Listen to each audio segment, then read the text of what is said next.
Halo guys, assalamualaikum warahmatullahi wabarakatuh. Gimana kabarnya semua teman-teman? Semoga selalu dalam keadaan baik-baik saja. Oke, sekarang iklim di Indonesia itu sangat panas dan banyak musim dan banyak angin ya. Ya mungkin sama aja dengan angin topan karena anginnya sangat besar sekali dan sampai ada juga kadang genting-genting warga yang sampai bertaburan.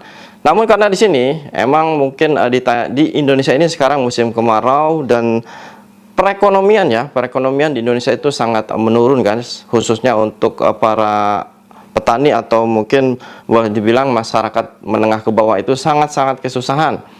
Dalam arti untuk mencari pekerjaan susah dan uang pun boleh dibilang sangat minim ya.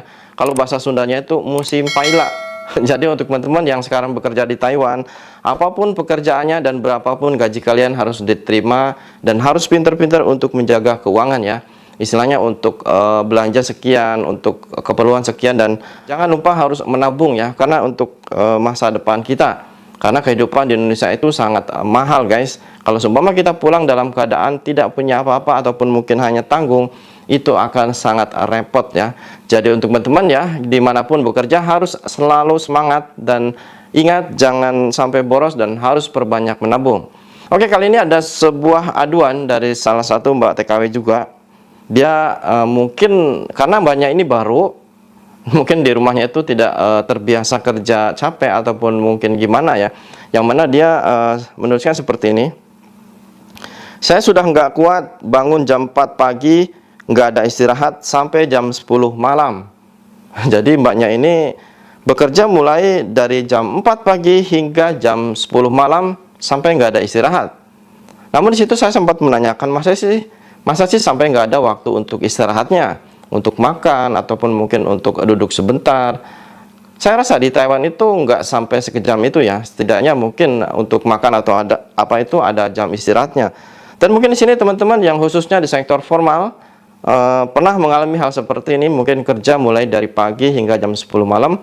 Apakah benar emang nggak ada istirahat sama sekali? Coba tuliskan komentar kalian ya, karena dalam sistem seperti ini di sektor informal yang saya tahu otomatis dalam setiap harinya itu maksimal atau minimal ya 8 jam, dan kalaupun ada tambahan itu biasanya kita disuruh istirahat dulu ya. Selepas istirahat, makan atau mungkin tidur siang, kita akan dilanjutkan untuk bekerja lagi. Tidak mungkin mulai dari pagi sampai malam, sampai jam 10 malam itu disuruh kerja dan kerja. Itu namanya penyiksaan guys ya. Jadi di sini untuk teman-teman yang di sektor informal mungkin pernah mengalami hal seperti ini. Apakah benar emang tidak ada istirahat sama sekali? Tolong tuliskan komentar kalian ya. Setidaknya kasihlah nasihat sama mbaknya ini. Saya yakin nanti mbaknya juga melihat video ini. Jadi tolong kasih nasihat dan saran sama mbaknya agar lebih kuat dan lebih terbiasa dalam menghadapi kerja seperti ini ya. Karena dalam kita bekerja ke luar negeri itu otomatis karena di saat kita tanda tangan kontrak, kita sudah siap apapun pekerjaan itu, apapun resikonya kita harus siap ya. Karena yang namanya bekerja ke luar negeri itu bukan untuk jalan-jalan ataupun bukan hanya untuk ingin mendapatkan gaji yang besar. Kita harus berjuang, kita harus bekerja keras ya. Apapun yang disuruh majikan, apapun itu yang emang kewajiban kita harus kita lakukan.